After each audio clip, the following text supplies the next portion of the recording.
You could be in the wrong body. I think you could be in the wrong body, both physically and mentally. Could you be in the wrong body now? Yes, You could. I could. Who else could? I'm not having a go at you. I want to get some feedback.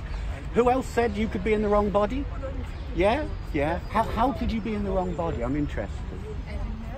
But you could be. If you hadn't heard the term, you could be born in a wrong body, do you think you'd still think that? Do you think children 15 years ago would have thought they were in the wrong body? They wouldn't. Makes you think why we think that now. Because 4-year-olds are being told, before they even have an understanding of what it's like to be an adult, let alone what it's like to have a fixed gender, that they could be in the wrong body. 4-year-old children. And what's happening now, and this will happen in your life, well, it'll happen in the next few years, soon children won't be assigned a gender on their birth certificates. So you imagine, I just want you to think of this.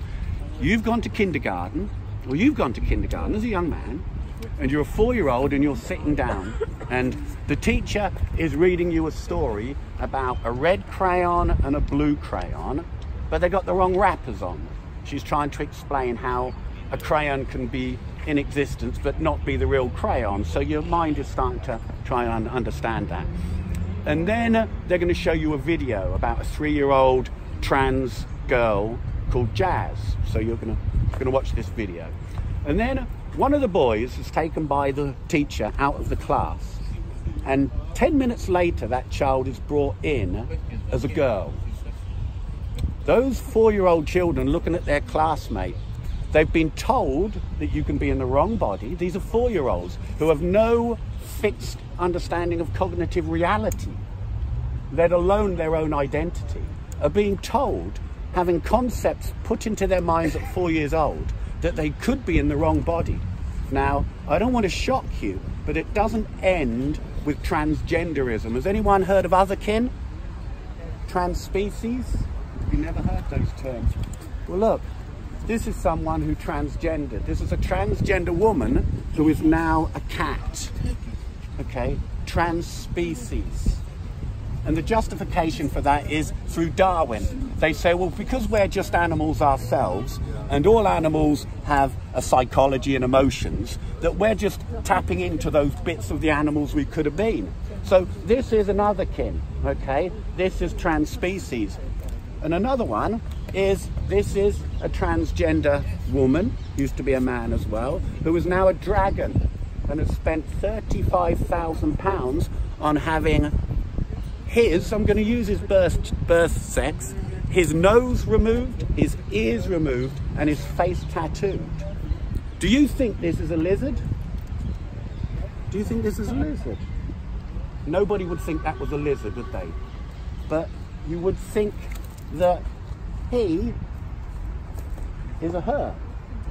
Do you see what I'm trying to say? It doesn't end just with transgender. In fact, the ultimate goal, well, here's one, this one. Have you ever heard of transracial?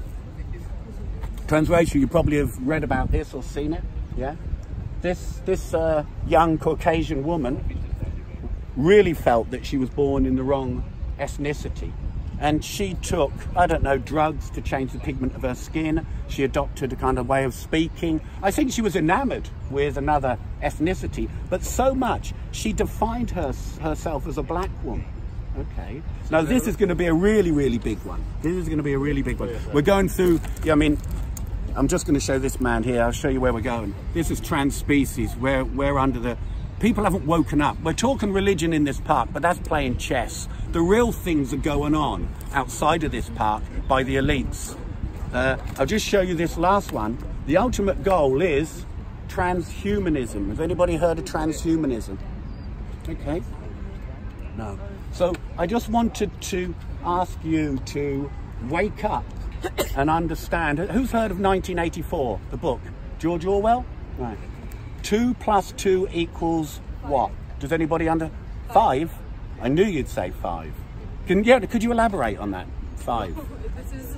Yeah. Well, technically... Could it be 5? It could be 5. 2 + 2 is not always 4. Is it not? I'd love to hear it. No, I would love to hear it. I'm not mocking you. How so? Chemically speaking, 2 molecules + 2 molecules do not always equal 4. No, we're not talking about chemically, we're talking pure maths. Pure math? Yeah. 2 plus 2 is 4. There, that's all I wanted to know. 2 plus 2 is 4. It's a secret doctrine of 1984. Hold on to 2 plus 2 equals 4 and it will make sense of the world. But the state will say, just as this young lady said, 2 plus 2 don't always make 4. It makes whatever you want it to be. So I'm going to have to tell you, young people, your minds are being worked on. They're being worked on by, I would say, a demonically inspired elite who want to cause confusion to gain control. So just maybe bear some of the things that I've said to you and realize you are what you are. Now that's 2 plus 2 equals 4.